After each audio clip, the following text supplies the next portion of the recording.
Selamat datang di Kapok. Harus ada Biar belajar. Halo guys. Halo Kali guys. ini kita kedatangan Mas Steven. Wih. Namanya Steven Weah ya? Wah. Jadi Mas Steven ini salah satu Konselor. di Edo Expert juga ya. Tuh. Terlebihnya Mas Steven ini kan lebih khususnya di UK. Ya, lebih focusing on UK market sih. Partnership. Oke. kemarin kan di podcast kemarin itu kita ngebahas apa sih? Studi di luar negeri. secara general ya, kayak Ya. persiapannya, syarat-syaratnya juga. Sekarang kita lebih spesifik lagi, yaitu persiapan untuk sekolah di UK itu seperti apa aja. Oke, mungkin ada nggak sih kayak syarat kayak persyaratan kuliah di UK itu sama nggak sih kayak di negara lain gitu? Oke, jadi kalau untuk study di UK itu sebenarnya mostly general aja seperti any other countries. Yang pertama udah pasti kita butuh paspor, CV, terus yang paling penting itu personal statement letter. Personal statement letter itu adalah penilaian subjektif dari univnya. So, jadi itu sekitar 250 sampai 500 kata kenapa mau kuliah di UK, kenapa mau ngambil program bisnis for example, terus kemudian nanti setelah lulus karir plan-nya seperti apa sih gitu. Nah, terus kemudian penilaian selanjutnya adalah penilaian objektif, yaitu dinilai berdasarkan nilai IELTS, transkrip nilai, terus kemudian additional certificate seperti GRE, GMAT, atau SAT. Biasanya ada dimension dari skor IELTS gitu-gitu. Itu biasanya ada minimal skornya nggak? Ada, tapi tergantung untuk program apa dan jurusan apa. For example, kalau misalnya bachelor degree, mereka in standard ya, aku tarik garis lurus, itu mereka required 6.0 dan each komponennya itu nggak ada yang boleh kurang dari 6.0. Reading, writing, speaking, listening itu harus 6.0. Tapi kalau untuk postgraduate rata-rata itu 6.5, dan untuk specifically untuk top univ seperti kayak Oxford, Cambridge, Glasgow, dan untuk jurusan engineering itu biasanya mereka minta lebih tinggi seperti 7.0 atau 7.5. Kalau itu English proficiency-nya kan? Betul. English proficiency selain IELTS itu mereka bisa terima apa aja sih? Kalau di UK tuh? Depends on the university. Ada yang terima IELTS aja, ada yang terima TOEFL PBT, ada yang terima Duolingo, dan bahkan untuk several university mereka ada yang provide juga English test internal mereka.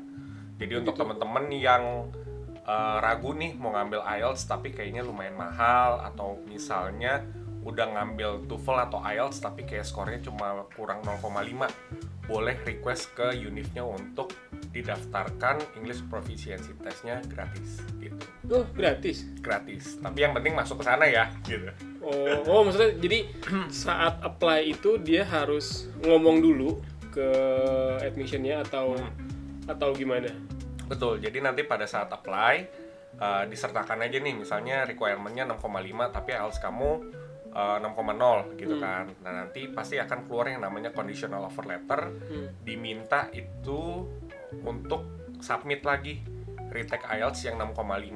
Tapi ada option di mana kalau misalnya memang nggak mau retake, university tersebut bisa provide internal English proficiency test. Oh, berarti tetap harus ada IELTS-nya dulu. Betul. Walaupun kurang misalnya. Iya. Oh iya, karena kalau retake IELTS lumayan ya. Duitnya 3 juta lagi. 3 juta lagi. Kecil sih, uang kecil sih itu sebenarnya. Sekolah. Iya. Ya karena kan kalau kuliah di UK masa 3 juta aja nggak cukup ya kan. Tapi kan daripada keluarin duit lagi kan mendingan buat iya, makan betul, kan. betul. Gitu. Makan di UK 3 juta dapat apa ya? McD lah seminggu. Nih seminggu. Waduh, junk food mulu dong. Iya. Gendut lagi gua. Gak apa-apa. Jangan. Harus Standar banget deh. Kalau di UK 3 juta ya seminggu lah. Emang biasanya kalau di sana tuh, Steve, living cost-nya itu rata-rata berapa sih? Depends ya, tapi kalau misalnya berdasarkan pemerintah, anjuran pemerintah, itu kalau misalnya if you choose London, inner London itu sekitar 1.200 sampai 1.500. Tapi kalau misalnya di luar London kayak di England, Manchester, Liverpool dan sebagainya, itu government menganjurkan di angka 900 sampai 1100 1200. Pemerintah UK dong, UK. bukan pemerintah Indonesia dong. Betul. Oke. Dianjurkan standar living cost-nya seperti itu. Itu udah termasuk akomodasi, makan, jajan, transport dan lain-lain. Oh berarti nggak bisa hedon ya? Maksudnya? Ya itu standar banget clubbing UMR-nya lah gitu. Gitu. Clubbing boleh, cuma besoknya nebeng temen makannya. Kalau pulang ya? Kenapa? Kalau nggak pulang gimana? Emangnya mau kemana? Bukan, maksudnya nebeng makan. Iya, Oh, iya, ya, iya. makan. Gitu. Oh duitnya habis. Duitnya habis. Emang mahal ya Steve ya? Ya lumayan lah. Kenapa ngomongin clubbing ya? Iya. Oke. Oh living cost-nya lumayan ya? Iya. Living cost lumayan. Kalau dirupiahin mungkin sekitar 18 sampai 23 juta lah sebulan. Kalau untuk kan di UK sendiri kan terdiri dari beberapa negara ya Mas ya. Betul. Paling banyak tuh biasanya orang-orang ke milihnya lebih ke negara yang mana Mas? Wilayah ya. Iya wilayah. So jadi kalau UK kan memang dibagi dari jadi 4 region ya. Ya. Ada yang paling atas itu Scotland, agak ke kiri dikit itu ada Wales, England, terus kemudian Ireland gitu. Oh. Nah, mostly untuk student-student udah pasti maunya milihnya yang di tengah-tengah itu di England karena mereka fleksibel, bisa ke Scotland, bisa ke Wales, bisa ke bawah gitu kan. Nah, di region UK itu yang tidak bisa di reach by train itu cuma di Northern Ireland karena harus naik pesawat. Oh. Sisanya kalau misalnya kalian pilih dari Scotland, mau ke England, mau ke Wales, itu semuanya accessible by train gitu, bisa naik kereta. Nah, biasanya yang paling mostly kalau cowok-cowok lah ya, sukanya yang tempat-tempat berbau bola. Iya. Manchester, Liverpool, karena itu mereka sederet. Jadi kalau misalnya dari Wales bisa ke Liverpool, Manchester, Sheffield, Leeds, terus kemudian Bristol, itu semua berderet gitu. Itu paling banyak rata-rata di daerah England sih, karena memang secara geographical area mereka mau ke atas deket, ke bawah deket gitu. Tapi kan berarti di masing-masing region punya universitas top masing-masing. Betul, betul. Biasanya tuh yang itu topnya tuh apa aja?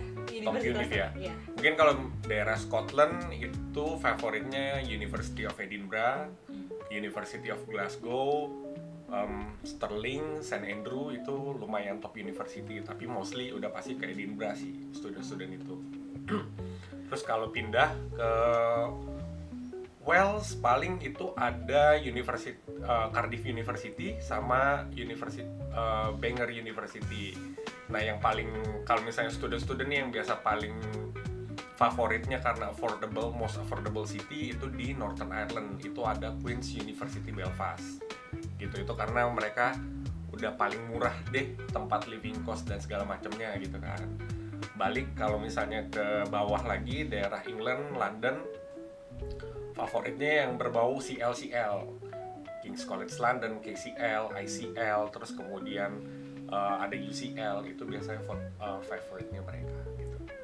The rest kayak kalau footballer ya mereka biasanya pergi ke University of Manchester atau Liverpool. Terus kan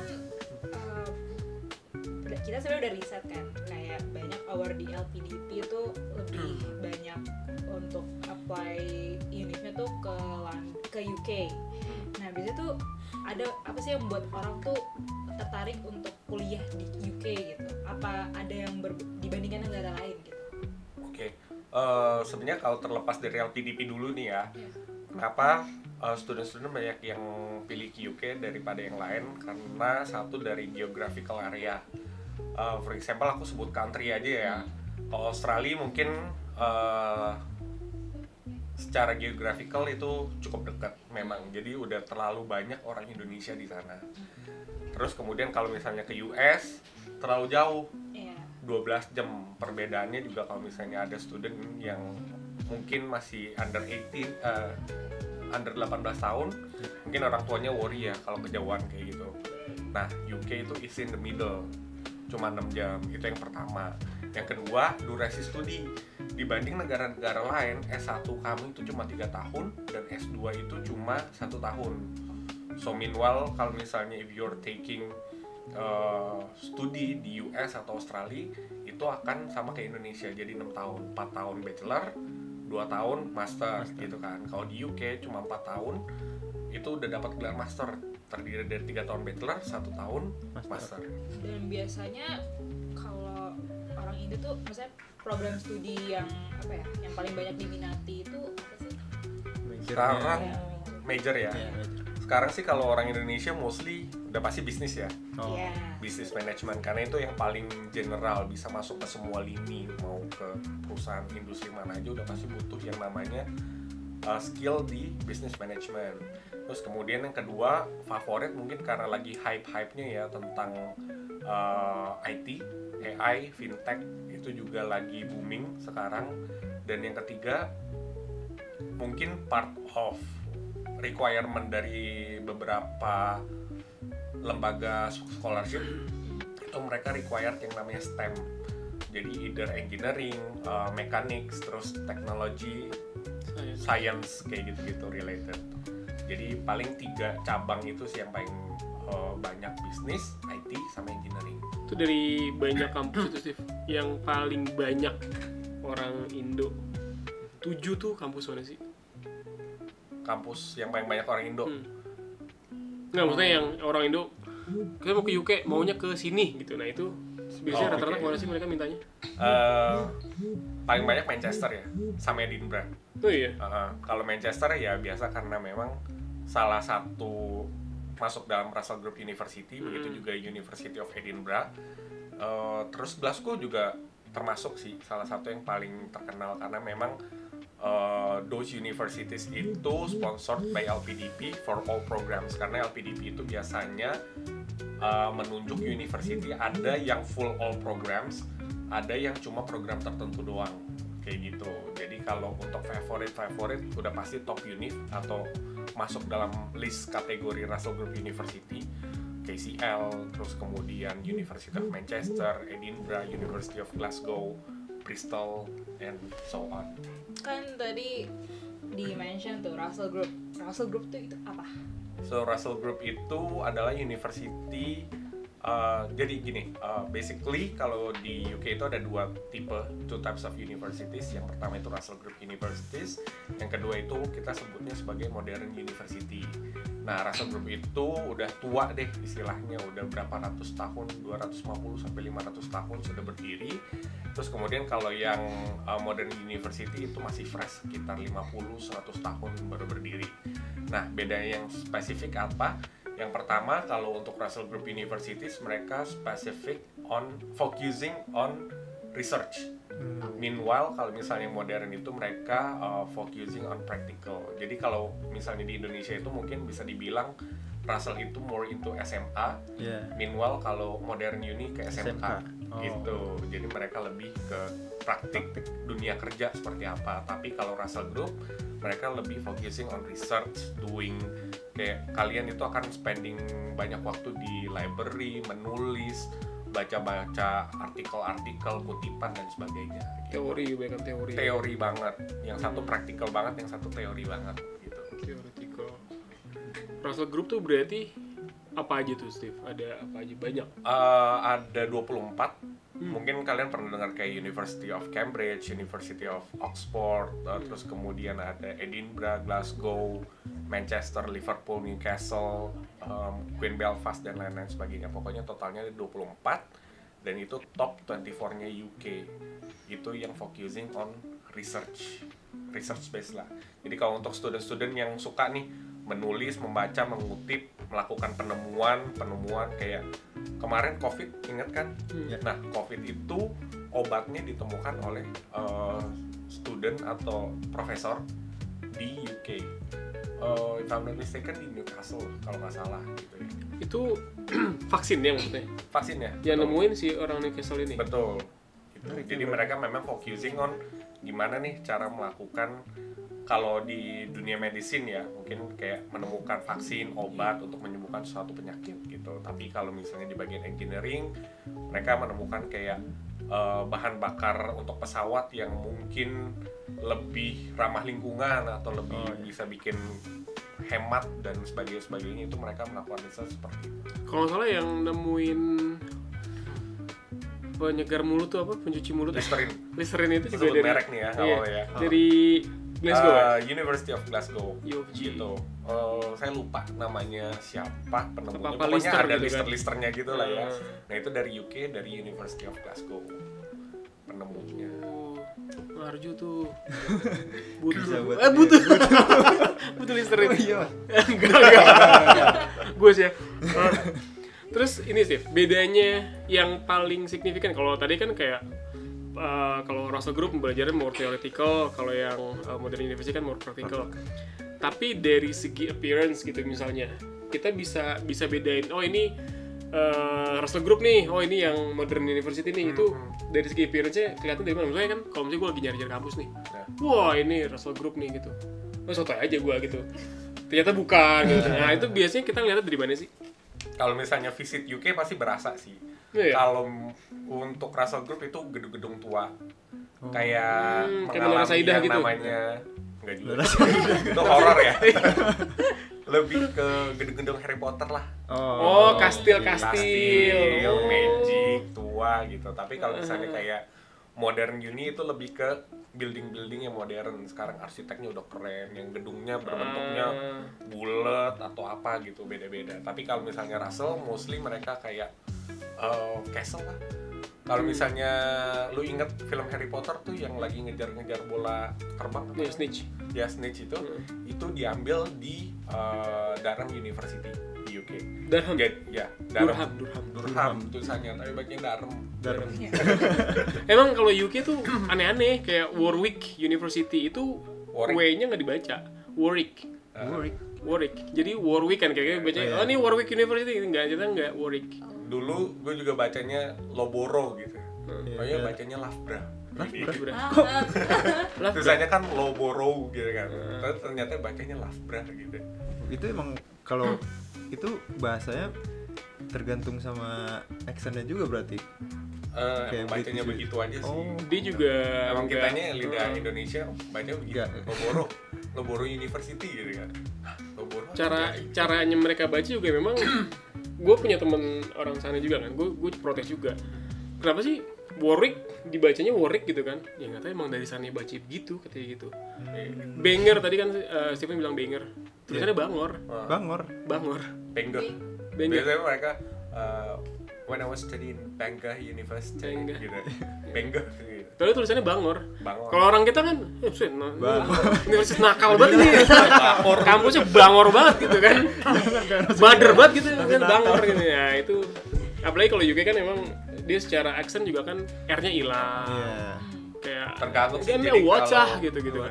Kayak kalau kalian dari Scotland England aja aksennya udah beda. Dari Liverpool ke Manchester itu suaranya juga udah beda gitu. Irlandia juga beda. Ireland beda. Irish itu beda.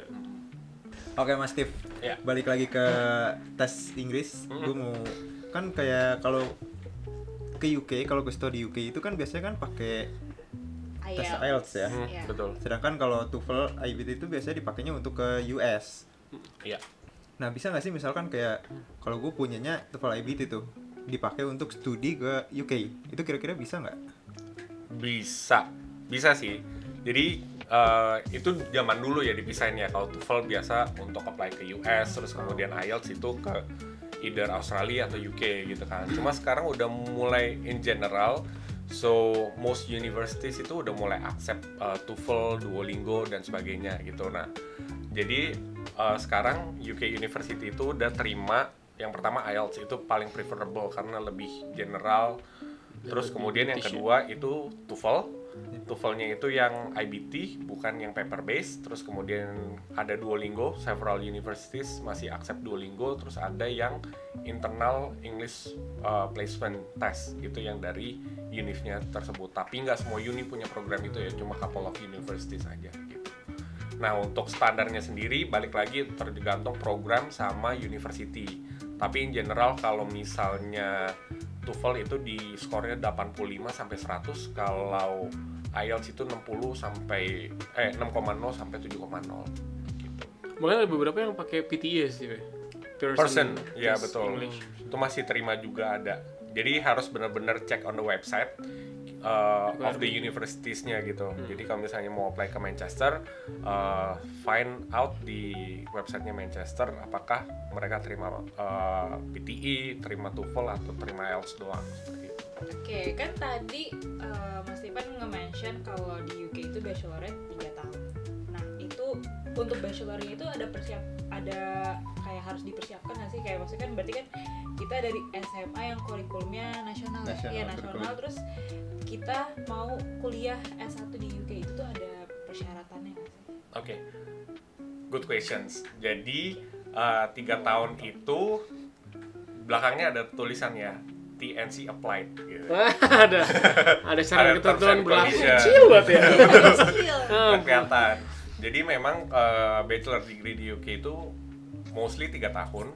Tapi nih dengan catatan student itu lulus dengan dari international curriculum atau kita sebutnya A-level atau IB diploma gitu. Jadi itu bisa 3 tahun. Karena gini, di Indonesia kan kita SD sampai SMA itu kan 12 tahun ya, atau grade 12 gitu.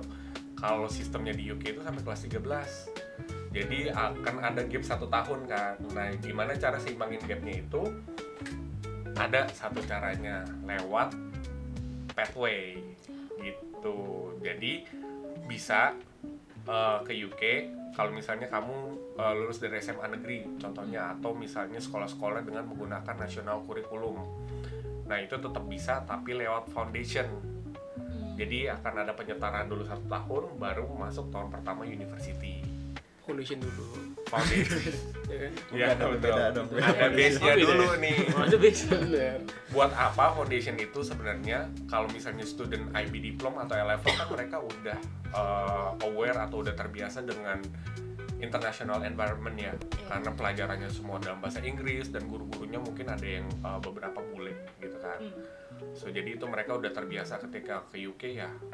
Oh, it's general gitu, udah daily-nya gitu. Tapi kalau untuk student-student yang kayak dari sekolah SMA negeri contohnya, nah itu kan mereka full dari SD, SMP, SMA orang-orang Indonesia, bahasanya bahasa Indonesia, paling cuma mata kuliah doang bahasa Inggris kan 1-2 jam doang gitu kan. Nah itu mungkin mereka belum terbiasa, jadi harus dikasih foundation lagi biar gitu. lebih cucok. Biar lebih cucok. Nah, ada tapi lagi nih. Jadi sebenarnya UK itu tricky, tapi kalau misalnya kalian datang ke Kaplan itu gampang. Jadi tanya aja gitu kan. Nah, foundation itu berlaku untuk beberapa Russell Group University gitu. Jadi kalau kalian student-student nih maunya aimingnya ke Edinburgh, mau ke Liverpool, Newcastle, Manchester, itu mereka memang harus lewat foundation. Tapi untuk other universities, modern university terutama ya, ada beberapa itu sudah mulai menerima ijazah SMA. No, udah bisa. Gitu. Ya. National curriculum udah bisa. Betul, national curriculum, tapi bukan yang masuk dalam kategori Russell Group University. Gitu. Jadi dengan SMA, ijazah SMA itu udah bisa apply ke university di UK. Yang modern ya. Yang modern university gitu. Karena mereka mulai melakukan, mungkin Ministry of Education-nya mulai sudah sangat open minded, jadi mereka menemukan cara-cara terima gimana ya gitu kan. Ya udah deh, nggak apa-apa, boleh gitu. Cuma untuk yang Russell mungkin mereka masih stick dengan requirements mereka seperti itu. Kalau yang kan berarti kan yang kalau di UK itu kan sampai grade 13. Nah, itu Kaplan bisa membantu nggak? Bantu apa nih? Bantu yang apa ya? Bantu dana gitu. Lu nggak bisa bantu emang sih? Bisa dong. Aduh, Terus bantu apa ya? Untuk mengisi 1 tahun ini nih, dari 12 tahun study di Indonesia dari SD sampai SMA, jadi dibikin 13 tahun gitu mas. Oke. Itu Mungkin maksudnya lebih ke gimana caranya student yang dari nasional terus mau ke top univ ya. Oh Iya. iya. Jadi dari SMA negeri nih contohnya, terus maunya ke yang University of Bristol atau Iya, University of Sheffield atau King's College London gitu ya. Iya. Oke, ada shortcut, selalu ada cara gitu ya. Iya. Jadi cukup nambah 1 tahun. Jadi yang tadi aku bilang 3 tahun TNC applied gitu ya. Jadi harus nambah nih 1 tahun foundation dulu. Foundation itu belajar apa? Belajar kayak matematik, sosial, terus kemudian social science, hal-hal yang general tapi semuanya dalam bahasa Inggris dan di lingkungan sekitar university gitu. Jadi kalau misalnya kalian pilih Newcastle University, kalian belajarnya akan dekat sana. Jadi kalian sudah tahu environment-nya, belajar dengan orang-orang dari seluruh dunia, misalnya nggak cuma orang Indonesia dikumpulin jadi satu, enggak, tapi mereka mix culture. Jadi kalian bisa belajar tuh dari berbagai macam background, terus kemudian cara berpikir mereka dalam lingkungan internasional. Jadi setelah 1 tahun belajar basicnya, kalian udah ready untuk ke tahun pertama universitas gitu. So there will be just additional 1 year untuk foundation sebelum kamu masuk ke tahun pertama universitas. Oh, itu berarti masuk yang Kaplan Pathways itu ya? Kaplan Pathways. Requirement-nya apa sih kalau Kaplan Pathways? Nah, untuk teman-teman yang dari sekolah negeri nih, contohnya mau ke University of Birmingham, nah itu bisa lewat Kaplan Pathways, sama ada beberapa university, nanti kalian bisa cek di website. Requirement-nya lebih rendah, jadi biasanya kalau untuk langsung loncat S1 kan mereka minta IELTS-nya 6,0 ya. Ini dengan 5,5 aja kalian udah bisa daftar gitu. Gue 7 sih sebenarnya. Nilai sekolah 7. Oh, 5,5 udah bisa? 5,5 udah bisa. Jadi yang lain-lain kayak ngikutin kayak transkrip nilai, ijazah, terus kemudian paspor, CV dan lain-lain itu udah pasti wajib lah ya. Cuma dari entry requirements-nya itu cukup 5,5. Dan ini satu lagi nih buat teman-teman dari IB diploma atau A-level, mungkin kan memang secara kurikulum agak susah ya, lebih challenging gitu. Nah, just in case ketika kalian terima resultnya dan nilainya kurang bagus, itu bisa lewat Kaplan Pathway juga gitu. Karena nanti begitu kalian dari A-level atau IB diploma mau masuk ke university yang top, itu biasanya minta nilainya lumayan tinggi gitu. Nah, ketika nilainya ternyata di bawah standar requirements mereka, kalian bisa ambil Pathway. Jadi 1 tahun lagi dengan minimum IELTS yang tadi gue bilang 5,5 sama nilai raport gitu. Itu belajar langsung di sana berarti kan Pathways itu? Langsung. Kan? Jadi bukan di Indo aja kan? Bukan. Kan intinya itu foundation itu supaya kenal lingkungan secara internasional gitu. Belajar langsung di sana. Adaptasi lagi gitu ya, adaptasinya ya. Biar nggak kaget dari yang tadinya ngomongnya bahasa Indonesia, Jawa, Sunda, langsung bahasa Inggris kan kaget ya. Cultural shock ya, Shock gitu. Mas Steve, kan kira-kira nih kan kalau teman-teman yang di sana mau di sana di sana yang lagi nonton mau kuliah di UK ini, bisa nggak sih kapan bantu untuk menuhin requirement-nya? Sama ngebantu milihin mungkin persiapannya sama milih kayak di univ mana gitu. Oke. So jadi dari Kaplan sendiri nanti itu paket komplit sih sebenarnya.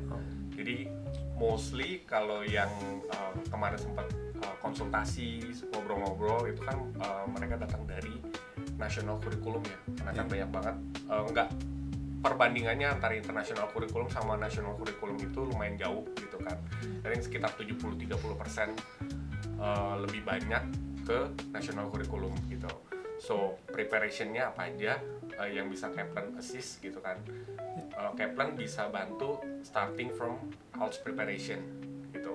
Yang tadi ku bilang kan kalau student Indonesia mungkin 1-2 jam doang kali ya seminggu belajar bahasa Inggris gitu kan.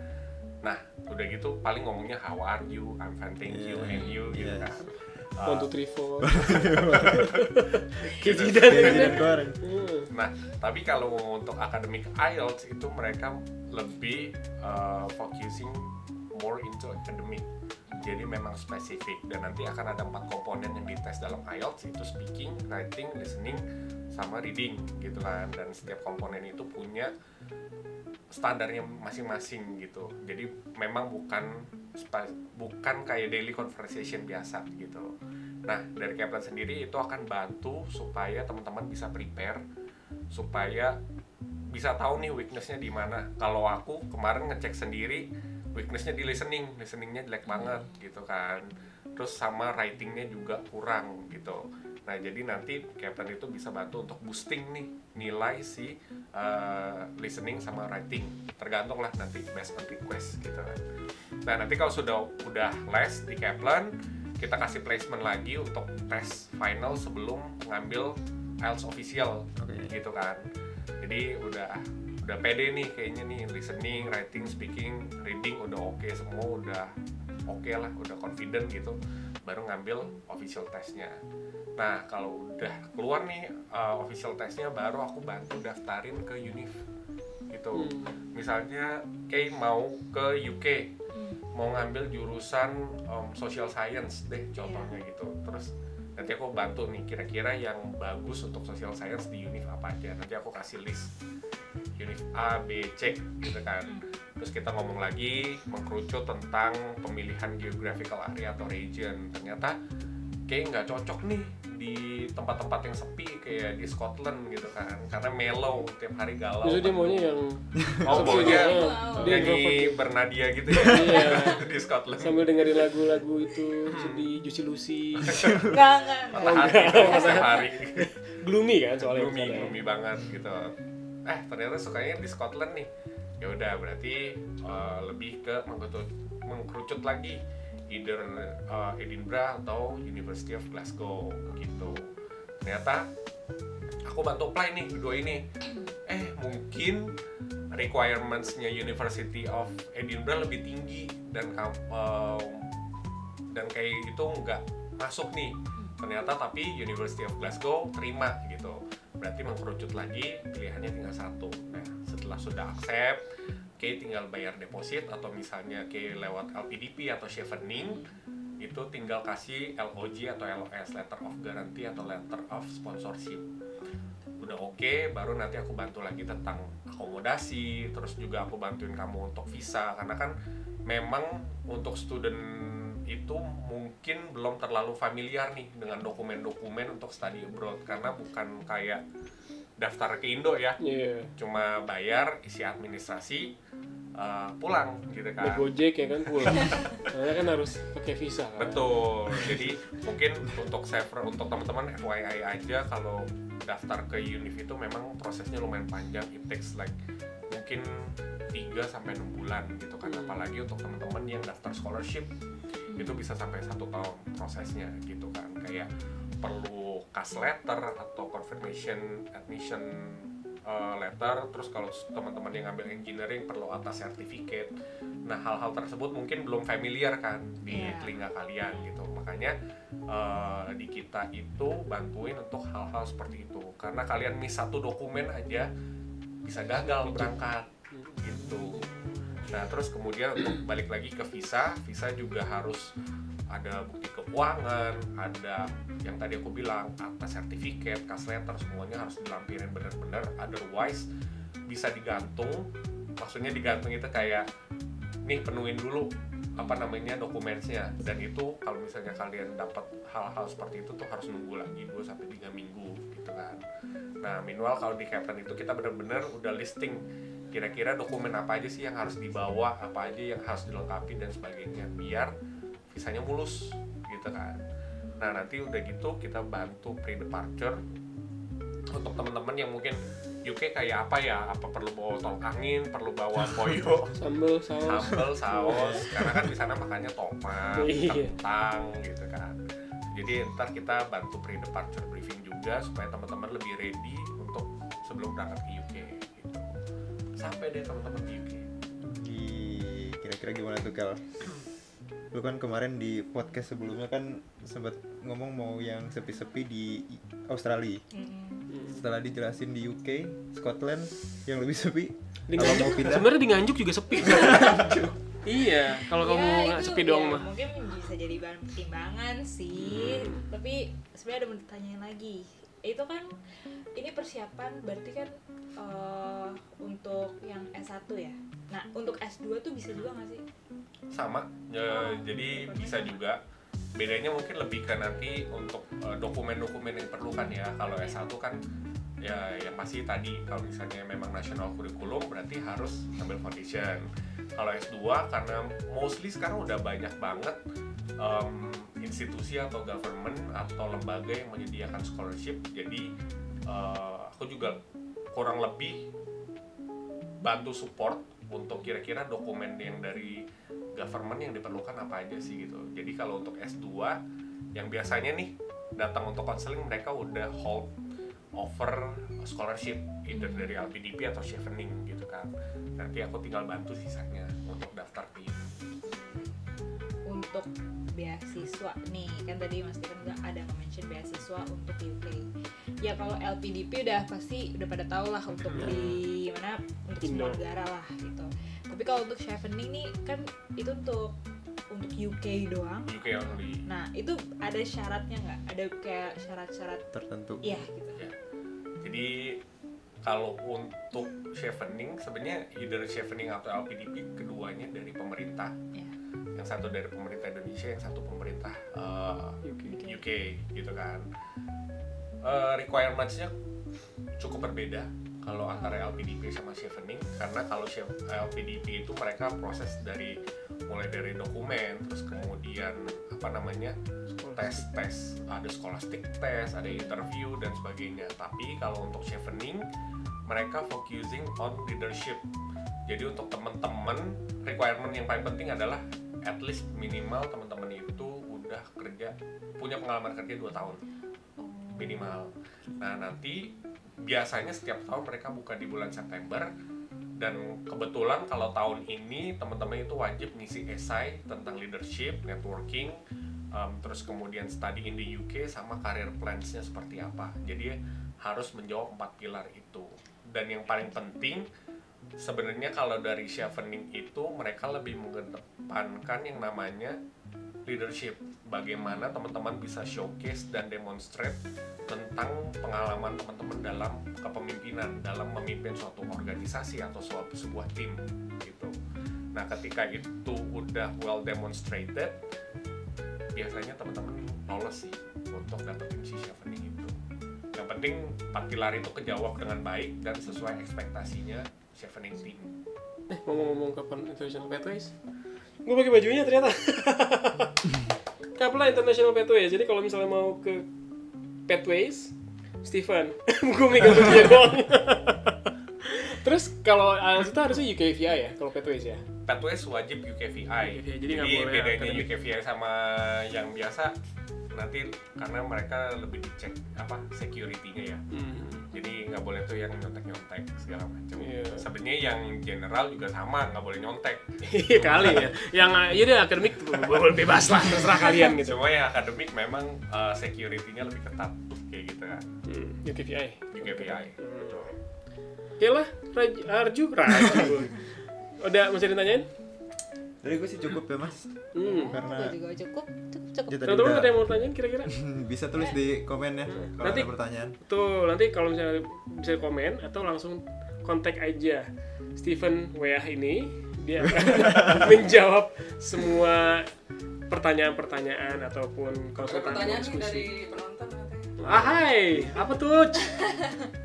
Kalau mau konsultasi di Kaplan Edupek itu bayar nggak sih?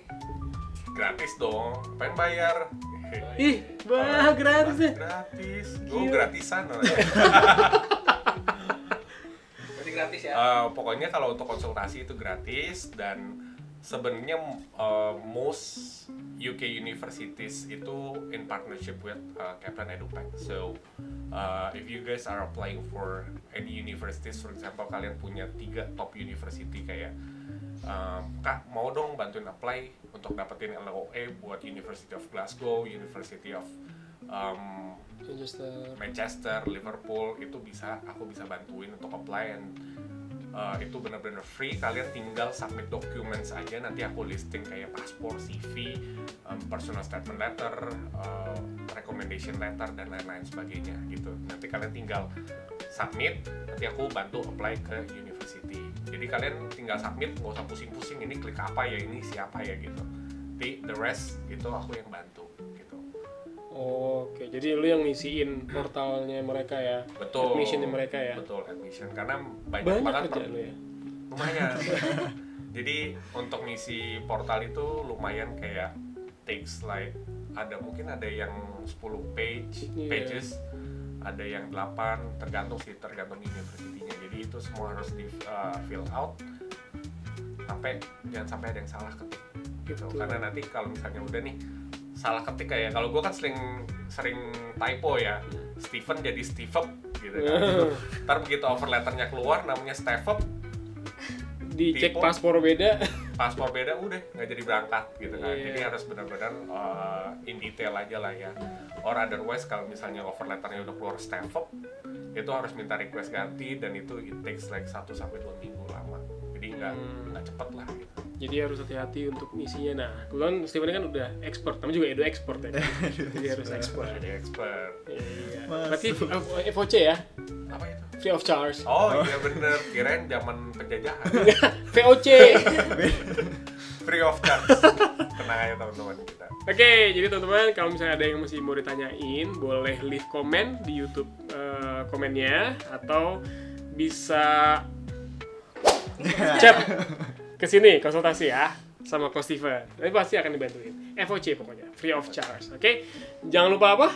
Follow juga, like, comment, and subscribe, dan juga follow sosial media kita di EduPack Indonesia.